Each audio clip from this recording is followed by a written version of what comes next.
Esto es la década de 1880, debe ser Londres. Y era el célebre poeta Matthew Arnold, que asiste a una cena. Y resulta ser que eran 13 los comensales. Y uno de ellos, pues, menciona la circunstancia y recuerda la antigua superstición de que antes de un año habría fallecido quien primero se retirara de la mesa. Nunca falta un buen corneta, nunca falta uno de esos chabones que saca a colación esas supersticiones y arruina la cena. Entonces Matthew Arnold, que andaba por ahí, sugirió que para burlar a las parcas y para burlar al destino, él y otros 2 comensales jóvenes se levantarían de la mesa y la abandonarían al mismo tiempo. Y para que no hubiera una sola persona que se levantase primero de la mesa, él y 2 más iban a levantar al mismo tiempo para por lo menos confundir al destino. A todos, que eran bastante sonsos y que se habían bebido probablemente, les pareció una buena idea. Eso es que en el transcurso de aquel año Arnold se murió de un ataque cardíaco. Otro de los jóvenes que se levantaron con él se suicidó y el otro pereció ahogado. Quiere decir que no hay que tratar de evitar el destino, hay que tratar de cumplirlo dignamente, que es otra cosa. Pero, si bien yo no creo en la veracidad de esta anécdota, ¿quiénes eran los otros 2 jóvenes? ¿Dónde están las constancias de que efectivamente fallecieron? Etcétera, etcétera, etcétera. Pasa como con la famosa historia de Howard Carter y la tumba de Tutankamón. Y bueno, qué sé yo. Desde luego hay muchísimas coincidencias, pero bueno. Yo no digo que no, pero tampoco digo que sí. No digo nada, ¿qué quiere que diga? El caso es que la ciencia y magia marchaban más próximas que hoy en día, ¿no? La ciencia, desde luego, creó los conceptos del número y de la medida, pero es cierto que la magia se apropió de ellos para aprovecharlos en su beneficio. Por ejemplo, a los magos debió tenerles muchísimo la continua repetición del número 7, porque se decía que 7 eran los colores, que 7 eran las notas de la escala, aunque no se decía en aquel tiempo, estoy mintiendo. Que 7 eran los planetas, que 7 eran los metales, que 7 eran los rasgos distintivos del marote de un individuo, en fin. Se afirma, por ejemplo, que Josué utilizó la magia de los números para derribar los muros de Jericó. Ustedes recuerdan, ¿no? Aquellos muros que se dieron ante el sonido de trompeta, pero fue así la maniobra. Parece que durante 7 días Josué hizo marchar a su ejército alrededor de las murallas de la ciudad. Entre paréntesis, algún día hablaremos de las murallas de la ciudad de Jericó, que según dicen algunos tenían la forma de un laberinto unidireccional, que es como una espiral de esas para matar los mosquitos, algo parecido a eso. El caso es que durante 7 días hizo marchar a su ejército alrededor de las murallas, iba acompañado por sus 7 sacerdotes, cada uno con su correspondiente trompeta. Al 7º día completaron 7 vueltas, tocaron las trompetas, prorrumpieron en gritos y las murallas se derrumbaron. ¿Qué había sucedido? Y aquí vienen los gilastros que dan explicaciones, como si viendo la incredulidad general trataran de amenguarla con explicaciones más o menos científicas, lo cual no hace sino acrecentar las dudas de uno. Estas cosas o se creen redondamente o no se creen. Bueno, algunos dicen que los gritos de los israelitas produjeron ondas sonoras de altísima frecuencia que crearon vibraciones en los objetos sólidos y que se vieron las murallas. Y bueno, qué sé yo. Es posible pensar también que todas estas marchas y ceremonias formaban parte de una táctica de distracción para que los sitiados no advirtieran las actividades, por ejemplo, de unos tipos que estaban socavando las murallas, digo yo, por ejemplo. El caso es que el sonido es energía. Y ahí tiene usted a los japoneses, que en el aliento de los antiguos samuráis, sí, incluían la emisión de un grito de guerra. El kiai. El kiai. Kiai, por ejemplo, kiai parece una provocación de un paisano, ¿no? Dice, muy al otro dice kiai. Parece que el sonido del kiai es tan espantoso que bruscamente la presión sanguínea del que lo escucha. Entonces produce el efecto de helársele a uno la sangre. Viene el samurái, yo no lo sé hacer el grito, me gustaría saberlo para ahuyentar a mis enemigos, ¿no? Pero supongo que viene el samurái armado ahí, qué sé yo, mejor dicho, sin armas, o sí, con la espada, qué sé yo, y le hace un grito, ¿no?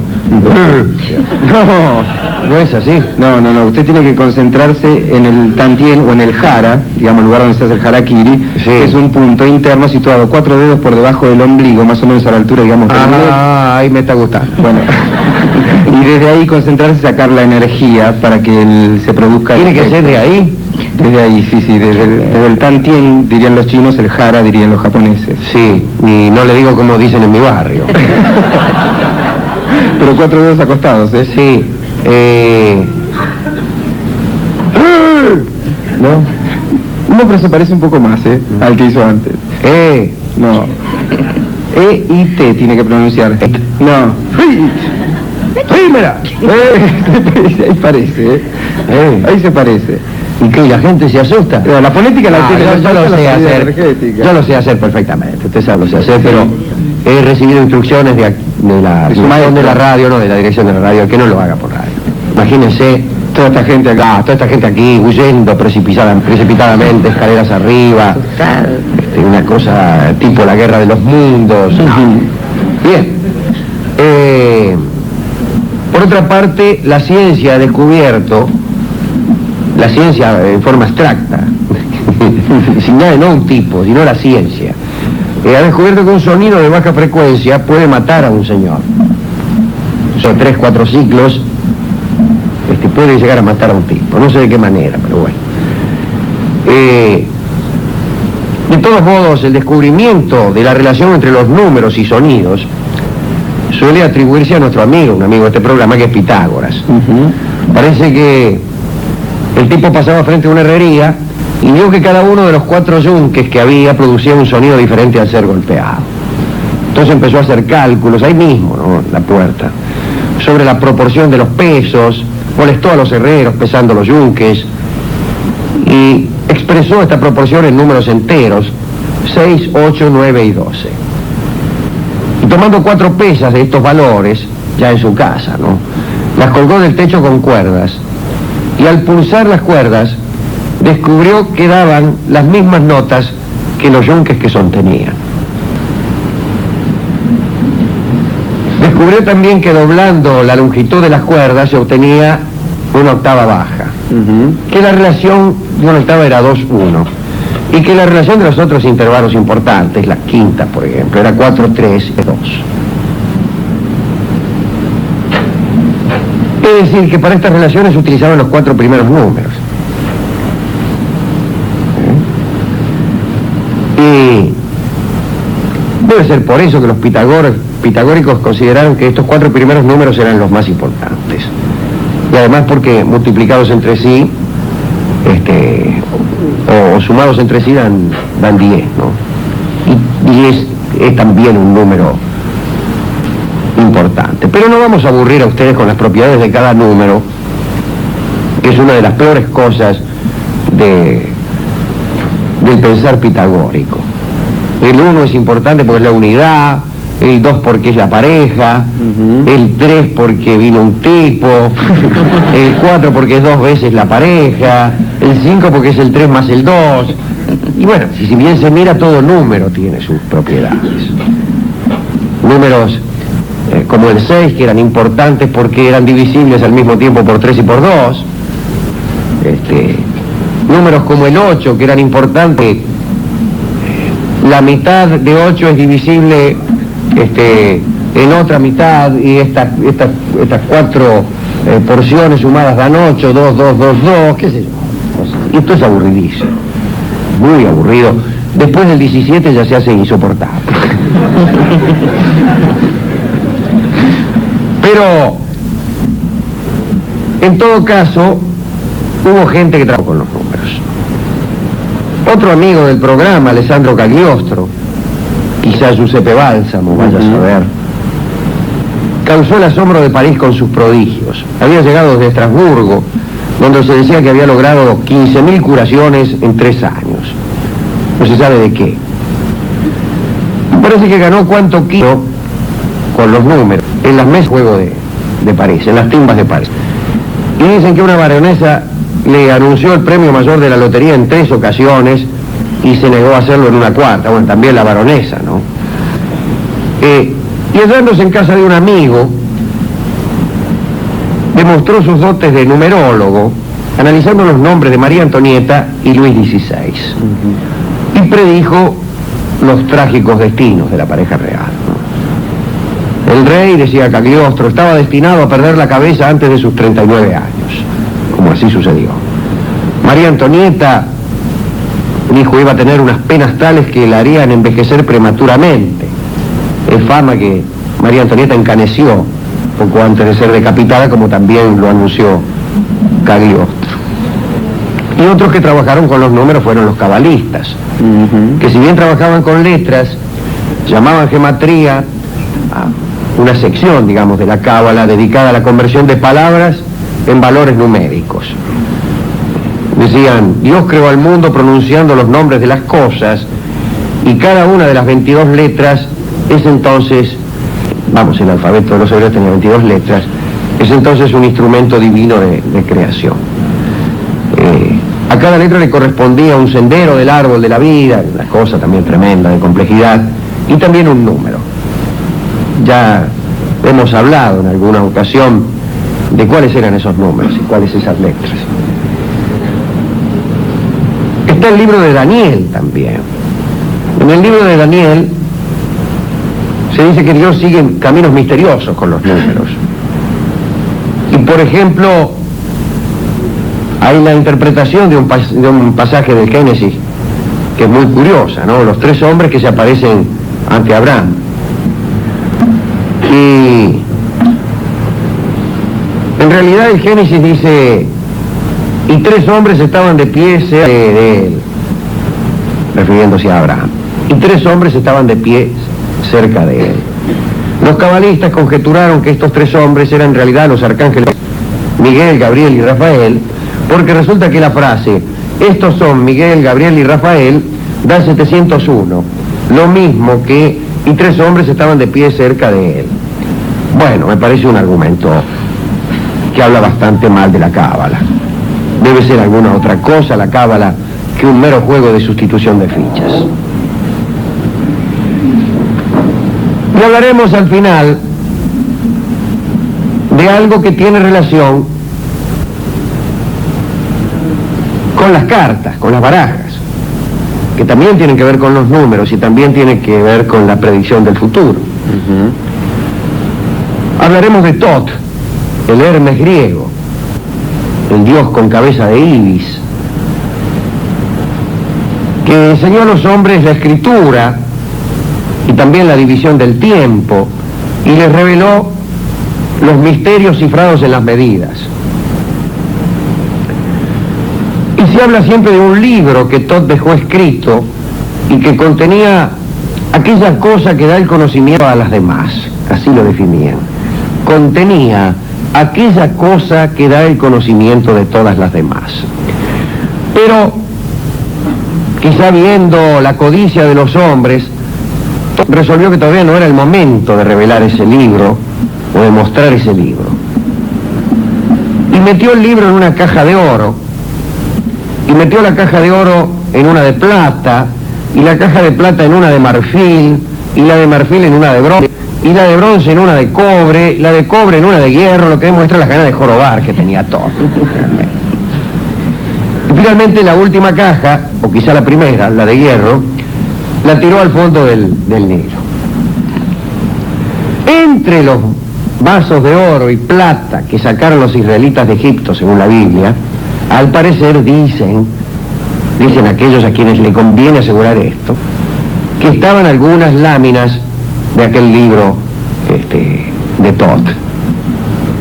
Y a partir de esas láminas es que fue creada la cábala. Pero dicen más, dicen que restos de ese libro áureo en el que estaba aquella cosa que da el conocimiento de todas las demás, de ese libro es hijo del tarot egipcio. No sería más que lo que quedó de las páginas de un libro. Estas cartas, estos naipes, estas barajas, son páginas de un libro revelador de todos los secretos del universo. Y hay una correspondencia, Alejandro, entre los arcanos mayores del tarot y el libro y el árbol de la vida. Desde luego, que es el árbol de la cábala. Pero también se dice que los naipes son hijos del tarot. De modo que las tediosas manos del chinchón no serían otra cosa que lo que ha quedado de aquel libro que tenía aquella cosa que da el conocimiento de todas las demás. Lo cual es una muestra de la degradación de los tiempos. Y para terminar, hablaremos de un amigo de este programa. Este amigo de este programa dicen que hizo un viaje a Egipto. ¿Y qué creen que tuvo la suerte de encontrar? Vamos a ver cómo llegó hasta él una de las láminas del libro de Thoth.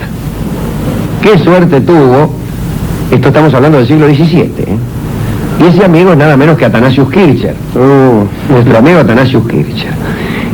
E guiándose en esa lámina es que Athanasius Kircher escribió un libro del cual casi siempre hacemos mención, muchas veces, sin aclarar bien cómo era la cosa. Libro que nos ha costado conseguir casi tanto como... No, pero no es el que conseguimos nosotros. Ah, ¿no es otro? Ese libro es llamado La lengua egipcia restituida. Ajá. Y no es otro que aquel libro extensísimo en donde Kircher explica punto por punto el sentido de los jeroglíficos.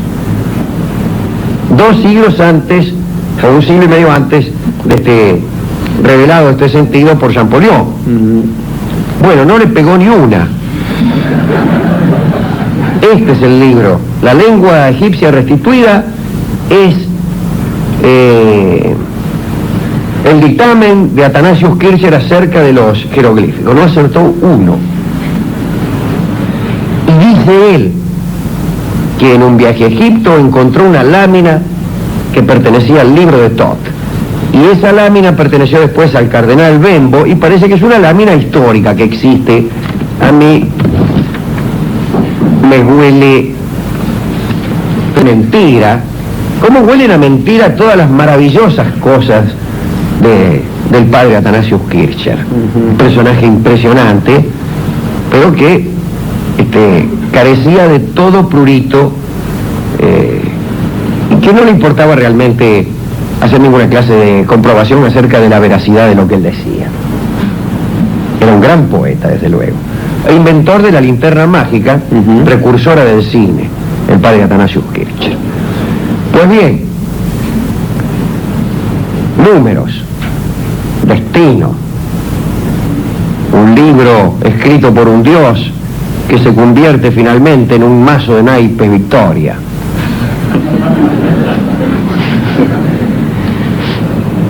Yo creo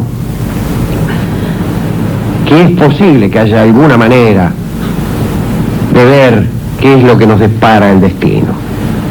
Debe haber alguna manera de asomarse al futuro, debe haber alguna manera de que a uno le sea revelado, siquiera de un modo alegórico, el sentido del universo. Pero me parece muy raro que esta manera se resuelva con pequeñas cuentas de aficionados a las matemáticas. Que si al 3 le restas 4 y que al 4 lo multiplicas por 2 te queda un número que te da el destino de tu hermana. A mí me huele muy mal. De todos modos, para Athanasius Kircher, para Cagliostro, para los cabalistas, que se la pasaban sustituyendo, siempre me ha parecido, disculpen que me extienda en esto, que la acá tiene algo que ver con la alegoría como género, hasta que descubrí una cosa. Si quieren se las cuento. Dele, Alejandro. A mí me parecía que la cábala y la alegoría se parecían, porque la cábala sustituía letras por números y creía que de ese modo encontraba una cosa diferente. Y a mí siempre me pareció que una sustitución es siempre una tautología. Porque si vos sustituís la palabra cartón por la palabra amor, ¿qué ventaja hay en esto? Ninguna. Cuando decís cartón decís amor. No hay nada que cambie. Del mismo modo pensaba yo que sustituir, digamos,